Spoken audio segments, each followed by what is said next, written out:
joining us. Today we're going to be talking about the innovative work the Prevention and Education team is doing on a program called PACT, a bystander intervention program for middle schoolers. So Nadia, thank you so much for being here today. I know you're our Consolidated Youth Project Coordinator, and I'm really excited to talk about your program today. It's a bystander intervention program for middle schoolers, and it's called PACT, P-A-C-T. I'm not sure if everybody knows what a bystander program is and kind of what it means. Maybe you could start with that. Yeah, so the bystander program essentially teaches these students different strategies that they can use if they see a harmful situation. A lot of students may not know what they can do to help or may feel like they can't help. And so we teach 4 different strategies to kind of give them options with whatever they might feel most comfortable with. PACT is actually an acronym for those 4 different strategies. P is for pass it off, so you're giving the responsibility of intervening to someone else, like a trusted adult, or maybe you have a friend who does feel a little more confident and comfortable with approaching the situation. A is approach, so that's when you intervene in that moment. And then C is checking in with that individual who was harmed after the situation is done and over with, it's occurred.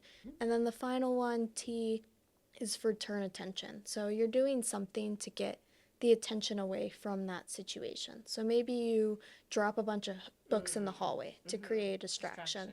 Or maybe you go up to the person being harmed and say something like, hey, this teacher is looking for you, like, let's go find them. And then you get them away from that situation. So I love that. yeah. And then it makes it easy to remember too. Tell me who we're working with on this program and how they've been instrumental in developing it. Yeah, so we're currently collaborating with the Grand Forks Yours Commission, which stands for Youth Gaining Opportunities, Recognition, and Skills. It's essentially a group with students from every middle school and high school here in Grand Forks County. We presented a framework to them of the program, and then we actually created one of the lessons to walk through it with them to get feedback and suggestions. And all of their ideas have been super helpful, and they've given us a lot of ideas for activities we should include. They really spoke to us at the last meeting about how cyberbullying is a really big thing and how nowadays a lot of harm is being done online rather than in person. And so they kind of gave us examples to go off of, and so that's a really big aspect that we're going to be including in every lesson just because we feel like it's really important to address that. I've not been in middle school for a while, and neither has the rest of my team, and so we don't really know what middle school is like nowadays for students, and so they're really giving us that youth perspective and allowing us to make this program more engaging and relatable. Life has changed, the world's changed, and I love that you're involving them in the process. You've also used or opted to use the word upstander versus bystander. Talk to me about that. Upstander has a more positive connotation where you're standing up and doing something, where a lot of students think of bystander as you're standing by and doing nothing. So we're incorporating that change in the program. That's terrific. It makes so much sense when you explain it like that.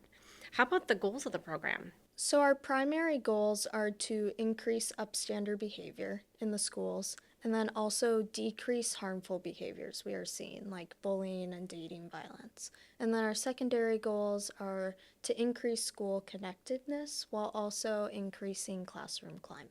How about the long-term impacts? What are you hoping to gain from this? We're teaching these students how to be an upstander, these 4 different strategies that they can use. And we're hoping they keep that with them and they use them as they're at school, as they get older.